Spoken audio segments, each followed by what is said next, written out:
라디오에서 이런 편지 하나가 소개가 됐습니다. 몇 달 전에 시골에 사는 어떤 젊은 부부가 누나로부터 급한 전화를 받았답니다. 어머니가 교통사고를 당했다는 것입니다. 그러니 급히 내려오라는 전화를 받았습니다. 이 부부가 급한 마음으로 놀라서 대전쯤 지나고 있는데, 이번에는 누나가 자기 동생에게 전화를 한 것이 아니라 올케에게 전화를 했답니다. 그러면서 뭐라고 말하냐면, 내색하지 말라고, 급하게 내려오지 말고 조심해서 내려오라. 엄마가 돌아가셨다는 것입니다. 그래서 중환자실로 오지 말고 장례식장으로 오라. 도착을 해보니까 그날 어머니가 산책을 갔다가 교통사고를 당하신 겁니다. 그래서 급하게 병원으로 왔는데 병원에서 돌아가셨다는 겁니다. 병원에서 아직 임종 직전에 딸들에게 엄마가 계속해서 뭐라고 이야기를 했냐면, 내가 죽더라도 내가 죽었다는 말을 막내에게 하지 마라. 혹시 내려오다가 충격받아서 사고가 날지 모르니까 도착한 다음에 알리라고 엄마가 몇 번을 반복해서 그 막내 아들을 염려해서 부탁하고 돌아가셨다는 것입니다. 여러분, 그 아들은 어머니를 생각할 때마다 어떤 마음이 있겠습니까? 어머니의 사랑, 그 어머니의 그 사랑을 잊을 수가 없다는 것입니다.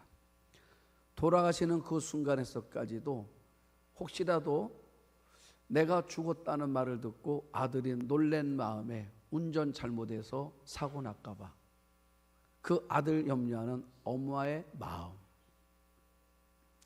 그래서 어머니를 생각할 때마다 감사가 나오더라는 것입니다. 저는 여러분들에게, 또 제 자신에게도 이렇게 이야기하고 싶습니다. 여러분들의 자녀들이 여러분들을 생각할 때 이와 같은 마음을 품게 되는 그런 은혜가 있기를 축복합니다. 여러분, 그러면서 생각해 봤습니다. 사람들이 나를 어떤 사람으로 기억할까? 여러분들도 한번 생각해 보세요. 여러분들의 주변에 있는 사람들이 여러분들을 어떤 사람으로 생각할까? 생각해 보셨습니까? 좀 더 나가서 하나님께서 나를 어떻게 생각하실까? 우리 하나님은 나를 어떻게 생각하실까? 빌립보서를 읽으면서 사도 바울이 빌립보 성도에 대한 마음을 편지로 표현을 했습니다. 우리가 시작할 때 빌립보서 1장 3절에 뭐라 말하냐면, 바울이 이렇게 말을 해요. 내가 너희를 생각할 때마다 하나님께 감사한다.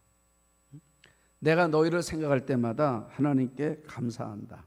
그러니까 쉽게 말하면 이런 겁니다. 바울이 빌립보 교인들을 생각할 때마다 기분이 좋았다, 그 말이에요. 저는 마음속에 누군가가 우리 교회를 생각할 때 기분이 좋은 교회가 되었으면 좋겠습니다. 그러면 바울이, 이제 우리가 2주 지나서 3번째 주 말씀을 나누는데, 그러면 바울은 오늘 이제 왜 기분이 좋았을까? 여러분, 바울은요, 이 빌립보서가 4장밖에 안 되는데 기뻐하라는, 기쁨이라는 단어가 16번 나온다고 말씀을 드렸죠. 그러니까 매 시간마다 바울이 빌립보 교인을 생각할 때마다 기쁘다는 거예요. 매 시간마다 기쁘다는 것입니다. 오늘도 또 얘기하는 것입니다. 내가 너희를 생각할 때마다 기쁘다는 것입니다. 그러면 그 이유가 뭘까? 19절 한번 봅니다. 이것이 너희의 간구와 예수 그리스도의 성령의 도우심으로 나를 구원에 이르게 할 줄을 아는 거로 그랬어요. 자, 이걸 제가 표준 세번역 성경 읽어드릴게요. 나는 여러분이 기도해 주시고 예수 그리스도의 영이 도와주셔서 내가 풀려나리라는 것을 알기 때문입니다.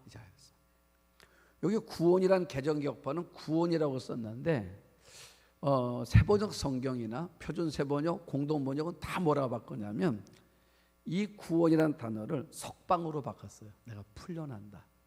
사도 바울이 지금 감옥에 있는데 내가 풀려날 거라, 내가 풀려날 것에 대해서 이야기를 하는 것입니다.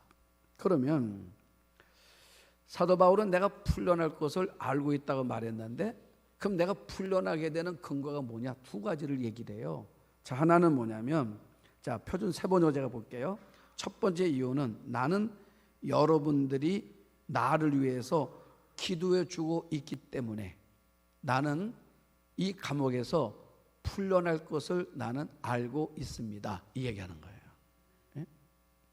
자, 왜 풀려난대요? 여러분들의 나를 위해서 기도해 주기 때문에 나는 풀려날 거를 나는 안다. 그 다음에 두 번째 이유가 뭐냐면 예수 그리스도의 영이 도와주시기 때문에 나는 석방될 것을 믿습니다 라고 말하는 거예요. 자, 그러면 바울의 상황은 어떻습니까? 사실은 바울의 상황은요, 처음보다 지금에 더 안 좋아졌습니다. 사도 바울이 로마에 이제 압송돼 왔을 때는 로마 시민권을 가진 사람들은 황제가 직접 재판을 한다고 말씀을 드렸죠. 그래서 바울이 로마에 왔습니다. 왔는데 로마 황제에게 재판을 받을 사람들이 너무너무 많은 거예요. 그 황제가 재판할 시간이 자꾸 지체가 되니까 미결수들은 이 감옥에 둘 수도 없습니다. 너무 많아서. 그래서 연금 상태에 쇠빵을 얻어서 연금을 시켰습니다. 자, 연금 상태인데 사실은 일정 부분의 자유도 있었고 사람들의 왕래는 허락이 됐어요. 그래서 바울이 로마의 재판을 받기 위해서 와 있지만은 사람들의 왕래를 하면서 복음을 전했습니다. 불편함이 없었어요. 그런데 우리가 지난주에 본 것처럼 바울을 지키는 사람들이 등장하죠. 누구였습니까? 시위대가 등장을 해요.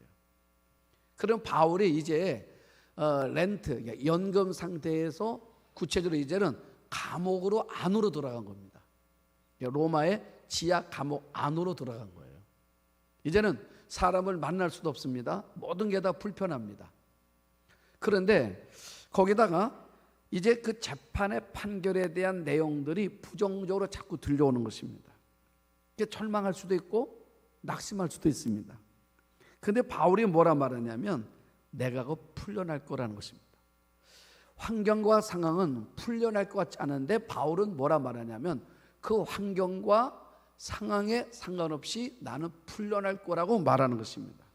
자, 이유가 뭐예요? 빌립보 교인들이 나를 위해서 기도했기 때문에 나는 풀려날 거를 믿는다는 것입니다. 네? 자, 여러분, 이게 바로 뭐냐면 중보기도거든요. 사도 바울은 기도의 사람입니다. 늘 기도하며 사는 사람이기 때문에 자기를 위해서 기도하고 있는 사람들의 중보 기도의 힘이 얼마나 크다는 것은 바울은 알고 있는 사람이었다 그 말이에요. 여러분, 우리가 기도하지 않잖아요. 내가 기도하지 않으면 기도의 힘이 얼마나 크다는 것을 모릅니다. 그런데 기도하는 사람들은요, 꼭 기도의 제목이 생길 때마다 주변에 이야기를 해요. 기도해달라고, 기도해달라고. 왜 그렇습니까? 이 중보의 기도의 힘이 크다는 것을 기도하는 사람들은 알기 때문에 그렇습니다.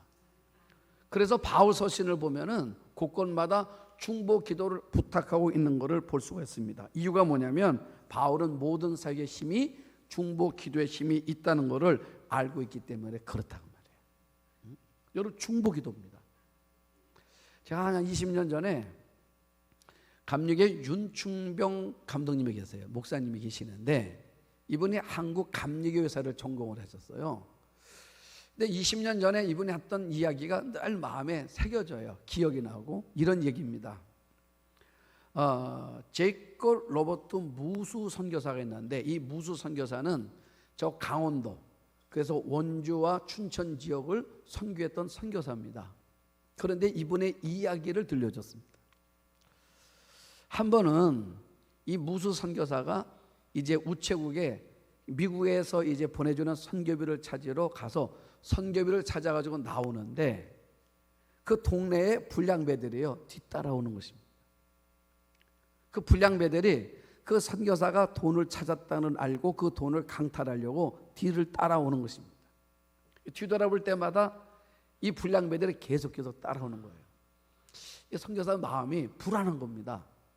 이 사람들이 틀림없이 내가 이 선교비를 받았다는 알고 이 선교비를 강탈하려 따라온다는 것을 느낄 수가 있었습니다.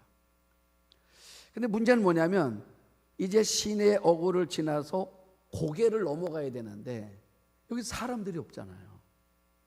고개를 넘어가야 되는데 뒤돌아보니까 이 불량배들이 여전히 근접된 거리에서 따라오는 것입니다. 하나님께 기도를 했습니다. 하나님 도와주세요. 하나님 도와주세요. 내가 만약에 저 불량배들에게 선교비를 빼앗기면은 내가 생활할 수도 없고 선교할 수도 없습니다. 하나님 도와주세요. 하나님께 기도하면서 가는데 조용하더래. 뒤돌아보니까 그 불량배들이 하나도 없는 거예요. 다 돌아간 겁니다. 너무너무 신기하고 여러분 너무너무 감사해서 주일날 예배 시간에 이야기를 한 것입니다. 내가 지난주에 이런 일이 있었습니다. 하나님 기도를 했는데 하나님이 도와주셔서 불량배들이 다 그냥 돌아갔습니다. 자, 우리 예배를 끝났습니다. 예배를 끝나고 났는데 한 젊은이가 오더래요. 하는 말이 목사님 제가 그 불량배 가운데 한 사람입니다. 이 사람이 교회를 나온 거예요. 그 나왔는데 이 사람이 뭐라 말하냐면 우리가 그 선교사님의 그 선교비를 강탈하려고 따라가는데 사람들이 계속 뒤에서 따라오더라는 거야. 또 다른 사람들이. 그래서 고개 가면 사람들이 없어서 고개를 넘을 때 사람들이 없더래요. 이때다 했는데 갑자기 뒤에 사람들이 더 많은 사람들이 몰려오더래. 그래서 안 되겠다 싶어서 그냥 돌아갔다는 거예요. 그런데 여러분 선교사 눈에는요 뒤돌아봤을 때 아무도 없었답니다. 그런데 불량배들 눈에는 많은 사람들이 보인 거예요. 하나님이 하신 거죠. 여러분 이게 중보기도의 힘이라고 말이에요. 기도의 힘이라는 말입니다. 여러분 그런 고백을 하고 그런 체험을 하기 어때요? 믿음이 더 커지는 거예요. 여러분들 삶 속에서 이런 체험을 하게 되면 여러분들의 믿음이 커지는 거예요.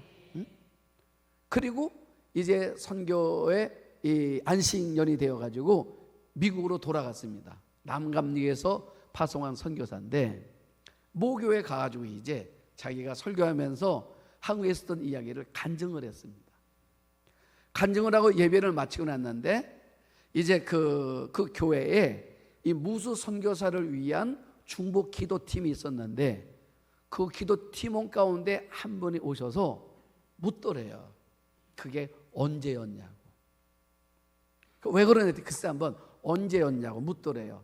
날짜를 말해주더래. 시간을 물어봤답니다. 시간을 말해주더래. 그런데 너무너무 놀라운 건 뭐냐면 여러분 우리 시간에 낮이면 거기는 밤이잖아요. 그런데 이 중보기도 팀원이 이제 잠을 자고 있는데 갑자기 막 꿈을 꿔지는데 선교사가 위급한 상황을 만나는 꿈이 막 꿔지는 거예요. 그러면서 음성이 들리는 것입니다. 성령의 음성이었습니다. 일어나라고. 일어나라고 깨우는 음성이었습니다. 일어나라고. 무수가 위험한 상황에 놓였으니 기도해 주라는 그런 음성이 들리는 거였습니다.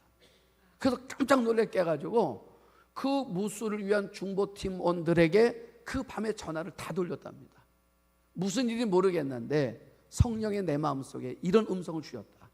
무수를 위해서 기도하라.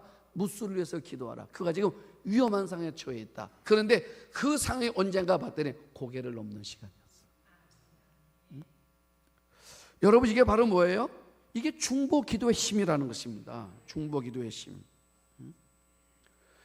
우리가 잘 아는 이야기 하나가 있습니다. 찰스 스폴튼 목사님 이야기 잘 아시죠? 여러분 찰스 스폴튼 목사님은 18세기 최고의 설교가입니다. 설교를 얼마나 잘하는지 그분이 설교할 때가 되면 사람들이 구름대같이 몰려들었습니다. 예배당이 꽉꽉 찼어요. 심지어 날던 새들도 그 설교를 들으려고 창가에 앉았다고 그러잖아요. 자, 그렇게 강력한 설교를 했는데 기자가 물었습니다. 목사님, 그렇게 설교를 잘 하시는데 그 강력한 설교의 비밀이 무엇입니까? 라고 물었을 때 스폴전 목사님이 중보기도란 말을 했습니다. 중보기도를 말하면서 뭐라고 말씀하셨냐면 여러분 우리 교회 강단 있잖아요. 우리 이 강단 밑에가 뭐가 있죠? 아무것도 없습니다. 그런데 찰스 스펄전 목사님이 예배당을 지었는데 요 강단 밑에가 뭐냐면 중보기도실이야. 요 바로 밑에가. 그래서 자, 이제 우리가 11시 예배가 시작됩니다. 그러면 이 중보기도 팀들이 이 중보실에서 밑에서 중보기도를 하는 거예요. 찬송을 부르면 찬송의 능력이 있도록 중보기도하는 거고. 자, 우리 장로님 나오셔서 기도했단 말이에요. 그럼 기도를 위해서도 중보기도해 주는 거예요. 자, 스펄전 설교를 했습니다. 그 설교하는 내용 하나하나부터 계속 기도하는 거예요. 여러분, 중보 기도하는 것입니다.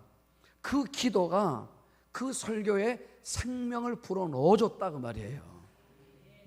그래서 그분이 유명한 말을 했습니다. 뭐라고 말했습니까?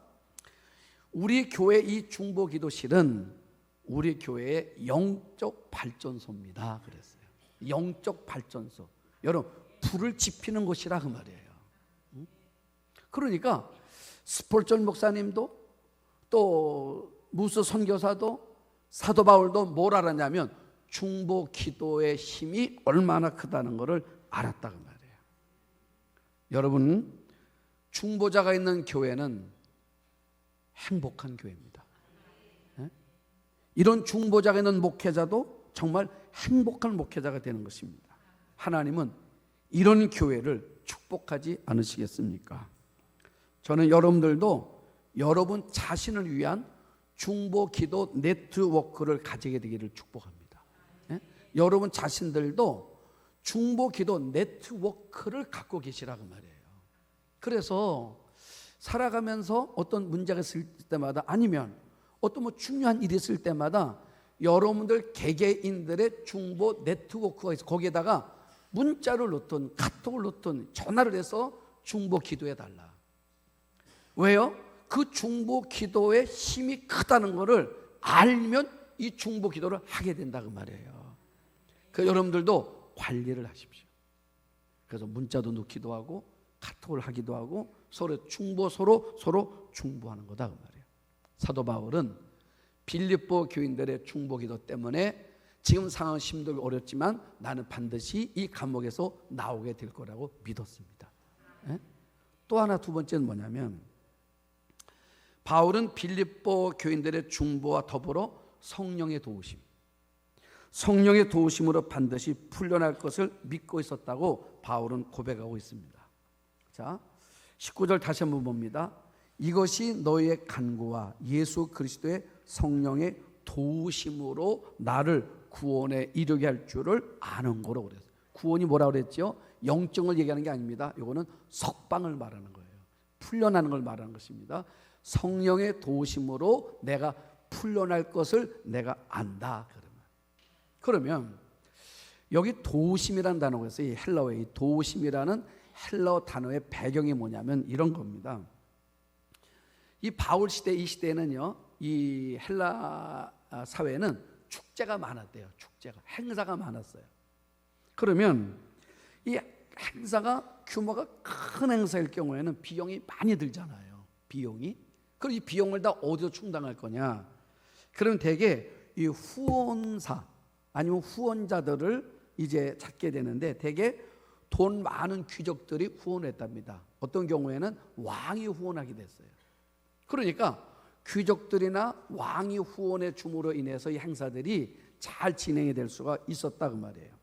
바울은 그걸 연상한, 도움이란 단어를 그걸 연상한 겁니다. 자, 그러니까 우리가 살아가는 데 있어서요, 뭐 불가능한 상황들을 만날 때가 있습니다. 어려운 일을 만날 때가 있단 말입니다.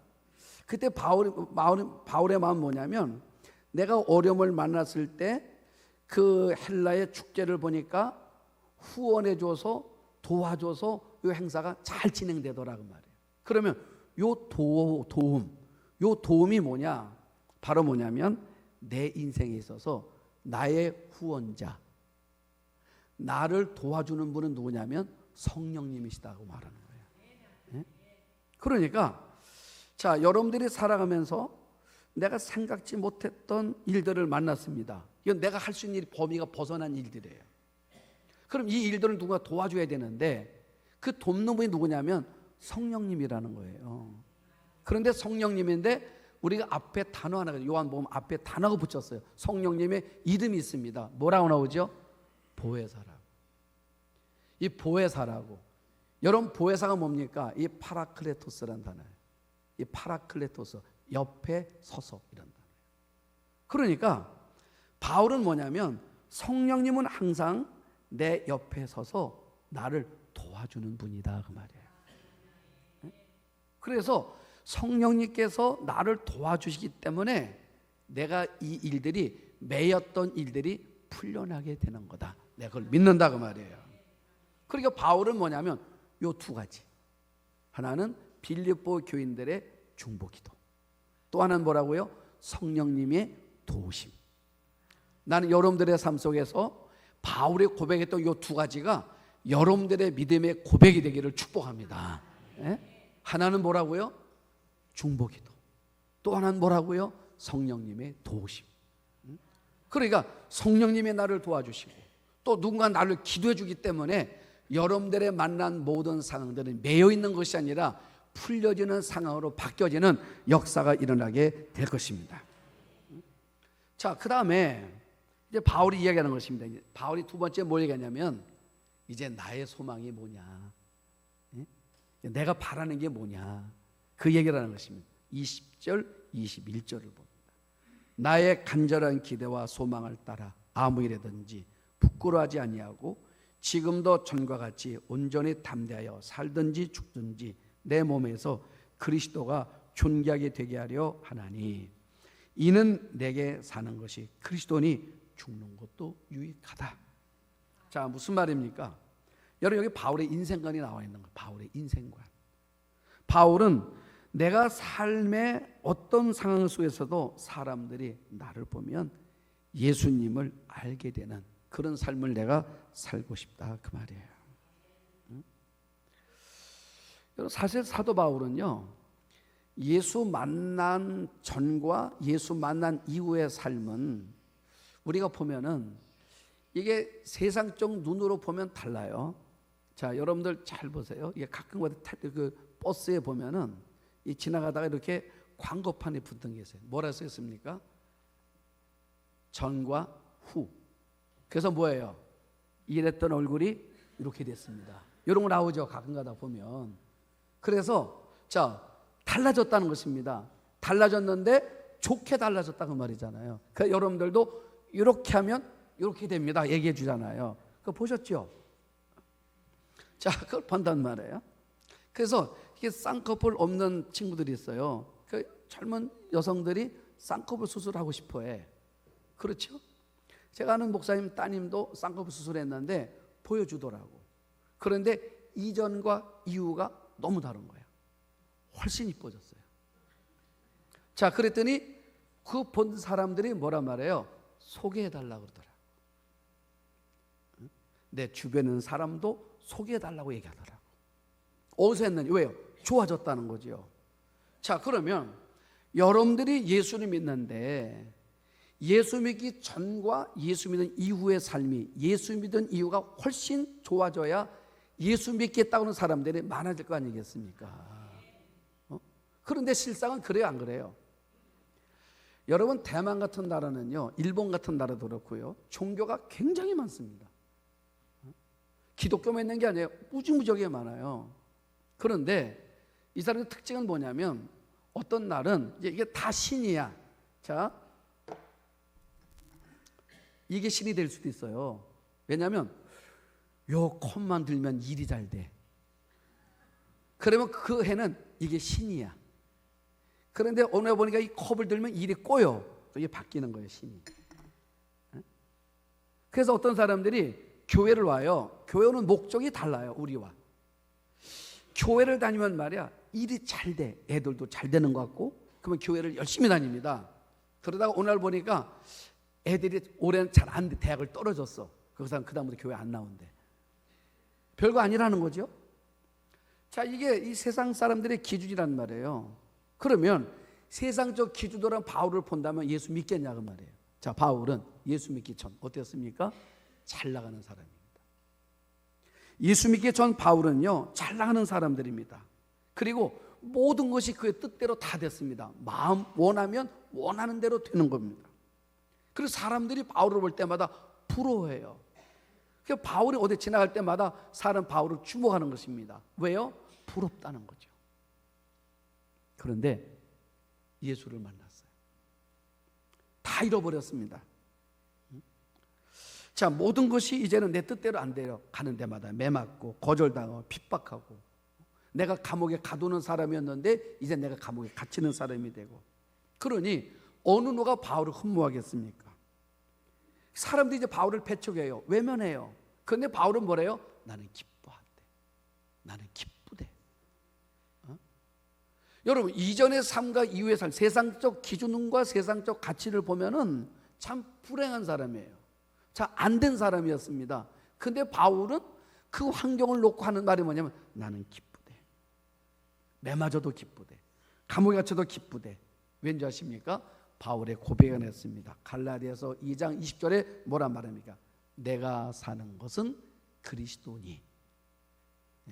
내가 사는 것은 그리스도니. 그러니까 바울이 어떤 상황에서도 흔들리지 않는 기쁨을 유지할 수 있었던 영적 기쁨의 비결은 뭐냐면 내가 그리스도를 위해서 사는 삶을 살아가는 내용의 열매들이라고 믿었기 때문에 그렇다고 말이에요. 그래서 바울은 뭐란 말이에요? 20절에 내 몸에서 그리스도가 존귀하게 되는 것, 이것이 내 꿈이라 그 말이에요. 다시 말하면 내 몸에서 그리스도가 나타나는 것, 사람들이 나를 보고 예수님을 알게 되는 것, 이게 내 마음의 기쁨이라 그 말이에요. 사람들이 여러분들을 뭐란 말이에요? 여러분들을 보면서 예수님이 보이는 거예요. 여러분, 사람들은요 성경을 몰라요. 그런데 여러분들을 보고 성경을 아는 거라 그 말이에요.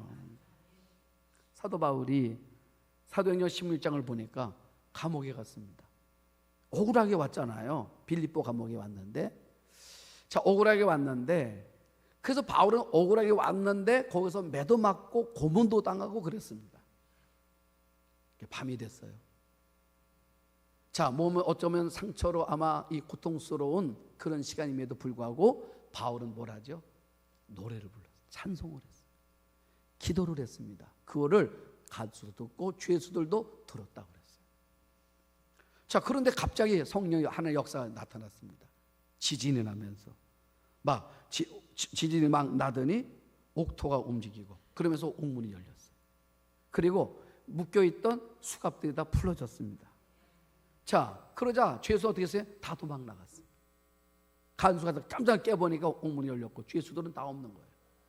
큰일 났잖아요. 그래서 자결하려고 그랬습니다. 그때 그 안에서 목소리가 들리는 거예요. 여러분, 뭐라 말합니까? 우리가 여기 있다고. 깜짝 놀랐습니다. 분명히 상식적으로 뭐였습니까? 죄수들은 옥문이 열리고 수갑이 풀렸으면 도망을 가야 되는데 바울과 실라는 그 안에 있는 거예요. 야, 이 사람은 뭔가 다르구나. 뭔가 다르구나. 여러분, 뭔가 다른 거예요. 이들이 노래할 때 다름을 느꼈고 기도할 때 다름을 느껴서 정말 이 내용 앞에서, 현장 앞에서도 이들은 다른 거였습니다. 그래서 물어봤어요. 그 비결이 뭐냐고. 당신들이 다른 비결이 뭐냐고. 그때 바울이 뭐라 말합니까?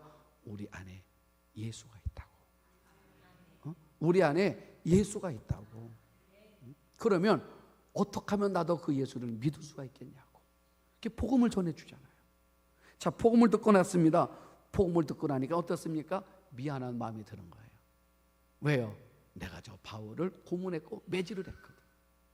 그래서 뭐 했습니까? 상처를 씻어주더래요. 상처를 씻어주고 그 밤에 자기 집으로 초대해서, 그래서 음식을 차려서 그들을 대접하고, 그리고 뭐라 말합니까? 온 가족이 다 예수를 믿겠다고, 그래서 세례받는 놀라운 일들이 일어났습니다. 여러분, 어떻게 이 간수의 마음속에 이런 마음이 일어났겠습니까? 다르더라는 거죠. 다르더라는 것입니다. 여러분, 우리 삶이 그러기를 원하는, 우리가 다르기를 원하는 거예요. 그 다름의 근거가 무엇입니까? 내 안에 있는 예수 그리스도로 인하여 우리가 달라지는 것. 제가 성경을 읽었습니다. 예레미야서를 읽는데, 예레미야 35장을 읽는데, 예레미야 35장은 내용이 뭐냐면 레갑의 아들들의 이야기예요. 레갑의 후손들의 이야기입니다. 자, 레갑의 아들 요나답이 그 후손들에게 이렇게 이야기를 했습니다. 뭐라고 말했냐면 예레미야 35장 6절 7절로 보면 이렇게 말해요. 우리 조상 레갑이 아들 요나답에게서 우리에게 분부하셨습니다. 너희는 포도주를 마시지 마라. 너희뿐만 아니라 너희 자손도 절대로 마셔서는 안 된다. 그래서 레갑의 자손들이요, 어떤 상황에서도 이스라엘이 술을 마시지 않아. 그리고 또 뭐라 말하냐면 너희는 집을 짓지 말고 너희는 언제까지나 장막에서만 살아라 그래도. 여러분, 장막이 뭡니까? 이 텐트 말이에요. 텐트. 자, 텐트에서 살아라. 그 다음에 또 뭐라 말하냐면 너희는 포도원을 소유하지 말라. 이런 얘기를 하는 거예요. 여러분, 이 세상 기준으로 볼 때는 이게 어디 이 동의될 내용들이 하나도 없잖아요. 그렇죠? 뭐 술을 마시지 마라, 집을 짓지 마라, 그리고 포도원을 가지지 마라, 이런 거야. 자, 다른 산은 뭐예요? 여러분, 집을 가지는 기쁨이 있잖아요. 아마 여러분들도 집을 소유해 본 적이, 처음으로 여러분 이름으로 집을 등기낸 적이 있으시죠? 여러분, 그때 기분이 어땠어요?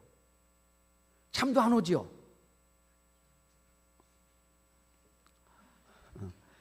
잠도 안 와. 좋아서. 그럴 수 있잖아요. 여러분 얼마나 좋아요. 든든하기도 하고. 그런데 자, 옆집은 이게 땅을 사서 막 집을 짓는데 지금 레갑의 후손은 뭐예요? 매일 뭐만 쳐요? 텐트만 치고 있어. 텐트를 걷었다 쳤다 걷었다 쳤다 걷었다. 남들은 포도원을 샀대요. 우리는 사지 안 사. 왜요? 우리 조상들이 그걸 사지 말랐다 그래서 안 사는 거예요. 세상 사람들 볼 때 레갑 사는 때 한심해 보이지 않습니까? 왜 이렇게 유난스럽게 사는가? 왜 이렇게 바보처럼 사는가? 어쩌면 이걸 보면서 세상 사람들이 우리 보고 그렇게 말하는 거예요. 예수 믿는 여러분들 보고 뭐라 말해요? 왜 이렇게 편하게 예수 믿어? 여러분 그런 말 들으실 때 있죠. 왜 이렇게 편하게 믿어? 왜 유난스럽게 믿어? 남들은 안 그러는데 왜 당신은 그렇게 편하게 예수를 믿냐고 그렇게 말을 해요. 그러면 제가 성경을 이렇게 보는 것입니다. 그럼 이렇게 유난스럽게 바보스럽게 믿는 사람들에게 하나님이 어떤 축복을 주실까? 하나님이 어떤 은혜를 주실까? 19절에 보니까 이렇게 나오더라고요. 그러므로 나 만군의 주 이스라엘 하나님이 말한다. 레갑의 아들 요나답의 자손들 가운데서 나를 섬길 사람이 영원히 끊어지지 않을 것이다. 우리 한번 아멘. 네? 그러니까 여러분, 레갑의 후손인 요나답의 아들 자녀들의 삶의 길에 보니까 하나님 나라에 그들의 이름이 끊어지는 일이 없을 거다라는 축복을 받는 거야. 다시 무슨 말입니까? 하나님이 함께 할 거다 그 말이에요. 네? 여러분 아까 말씀드렸죠? 성령님의 도우심. 그렇게 다시 말하면 하나님 이런 말씀하시는 것입니다. 레갑의 자손들은 내가 후원자가 될 거야. 응? 어떤 삶을 마다도 내가 그들을 도울 수 있는 도움이 될 거야. 이렇게 말씀하신 거예요. 나는 여러분들의 삶이 이렇게 되기를 축복합니다. 네? 결론은 세 가지예요. 하나는 중보기도. 이 중보의 기도의 힘이 얼마나 크다는 것을 여러분들이 꼭 기억하기를 바라고, 두 번째는 뭐예요? 내 삶에 묶여있던 것에 풀려지는 길이 뭔가 성령님이 도와주셔서. 그런데 이런 도움의 삶에 사는 길이 뭐냐면 레갑의 후손들처럼 내 안에 그리스도가 존귀하게 되어지기를 원하는 삶의 길을 걸어가면 하나님이 우리를 떠나지 않으시고 우리 곁에 영원히 계셔서 우리의 후원자가 되시고 우리를 돕는 자가 되어주시겠다는, 여러분 이 말씀이 오늘 여러분과 저에게 주시는 생명의 말씀으로 기억되기를 주의 이름으로 축복합니다.